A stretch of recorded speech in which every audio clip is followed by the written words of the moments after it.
શ્રી ગોવર્ધન નાથ કી જય। પ્યારું પ્યારું શ્રી નાથ દ્વારા પ્રભુ કૃપાથી આપણે વારંવાર નાથ દ્વારા જઈએ છીએ, પ્રભુના દર્શન કરીએ છીએ। ચરણ કમળથી લઈ અને શિખા સુધીના દર્શન આપણે કરીએ છીએ। મન મોહી લઈ એવા શ્રીજી બાવા શ્યામ રંગ, અને આપણું મન અધિક મોહાય છે એની દાઢી પર ચમક ચમક થતા એ હીરા ઉપર। એ હીરાનો રાજ આજે જાણવો છે। ઔરંગઝેબ રાજાના જમાનાની વાત છે। ઔરંગઝેબ હિન્દુઓના મંદિર તોડતો, ભક્તોને હેરાન કરતો ખૂબ આતતાઈ રાજા હતો।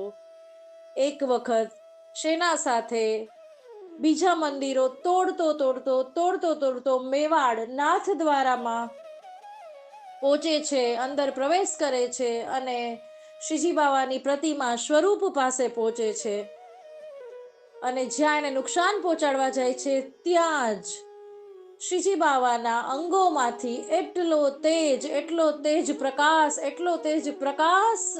ઉત્પન્ન થાય છે કે જેને ઔરંગઝેબ સહન નથી કરી શકતો અને એની આંખો આંધળી થઈ જાય છે। સખીજનો, ઔરંગઝેબ શ્રીજી બાવાને કે મંદિરની એક પણ ઈંટને નુકસાન નથી કરી શકતો, અને એ પાછી પોતાની સેનાઓને લઈ અને ઘર તરફ પ્રયાણ કરે છે। હવે ઔરંગઝેબની માતાને આ બધી વાતની ખબર પડે છે, ત્યારે ઔરંગઝેબની માતા શ્રીજી બાવા પાસે આવે છે, ઘણી માફી પશ્ચાતાપ કરે છે અને એક સુંદર અનમોલ હીરો શ્રીજી બાવાને ભેટ કરે છે। આજે હજી એ જ હીરો શ્રીજી બાવાની દાઢી પર બિરાજે છે, અને ચમ ચમ ચમ એટલો સુંદર શ્રીજી બાવાનું શ્યામ રંગ, અને એ હીરો એ ઔરંગઝેબની માતાએ શ્રીજી બાવાને ઔરંગઝેબને માફ કરવા માટે વિનંતી કરી અને સમર્પણ કરેલો એ હીરો છે।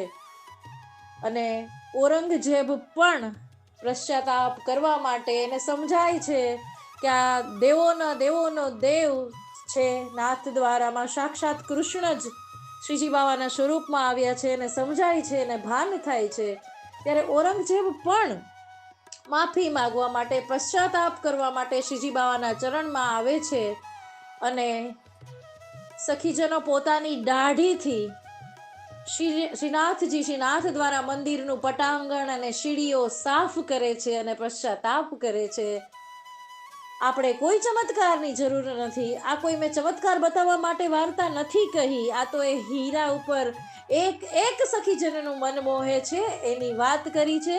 અને ઔરંગઝેબ જેવા રાજા તો શું, કોઈનું કાંઈ ના આવે શ્રીજી બાવા સામે, એ કહેવા માટે। બાકી આપણે કોઈ ચમત્કારની સ્વાનુભાવની જરૂર નથી, આપણને ખબર જ છે કે શ્રીજી બાવા છે અને છે। આવા સુંદર શ્રીજી બાવા અને આવા સુંદર આપણા પ્રભુ સ્વામિનીજી અને એનો આ હીરો શ્રીનાથ દ્વારા ગોવર્ધન નાથ કી જય।